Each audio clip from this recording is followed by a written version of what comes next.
Big story at 4 o'clock, of course, is the weather. Severe weather across the Gulf Coast today. Our meteorologist Grant Skinner has been really busy tracking all of this today, yes. Grant, and we're not done yet. Not finished yet. We had a couple of tornado warnings already. We could still see some spin ups with some of these showers and storms, especially some of those that are moving offshore and they kind of move inland and they're still spinning. I want to show you this video first, though. This was taken in Mobile County. This is from that tornado warning that was in southwestern portions of Mobile County. It moved to the north and east towards West Mobile. Jared Lynn sent this in. You can see the rotation here as that funnel cloud moved to the north and east, and we could have a possible drop down, a tornado that developed in portions of southwestern Mobile County. In fact, on radar, it looks like we could have seen a possible tornado. I want to show you this here. This is our debris tracker starting around 2 o'clock this afternoon. This is near the Dees community. That's where we're starting this around 2 o'clock.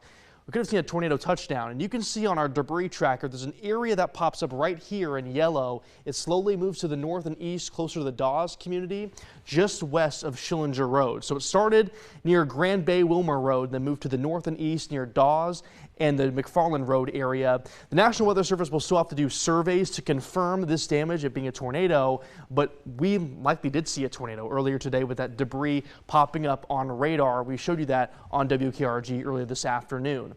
Right now on radar, still showers and storms ongoing. Mainly light to moderate rain in our northern spots. The strongest storms have been in portions of Mobile and Baldwin counties. Some storms trying to spin up in central portions of Baldwin County, but they just haven't had the emphasis, the oomph to really pick up and drop some heavier rain and stronger winds, but you're still going to see some pockets of heavier rain and strong winds into our southern spots. You can see area near Dauphin Island try to spin up a tornado earlier, but it just hasn't been able to stay together.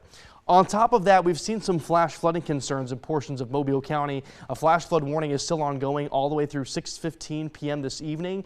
Some spots 2 to 3 inches of rain, and if you get any more downpours, you could see an additional 1 to 2, possibly even 3 inches of rain this evening. So be mindful of that on the roadways. You could still see some flash flooding. Severe weather threat for today, level 1 of 5 risk. So although it's a lower threat, we still could see some spin up tornadoes and some strong wind gusts.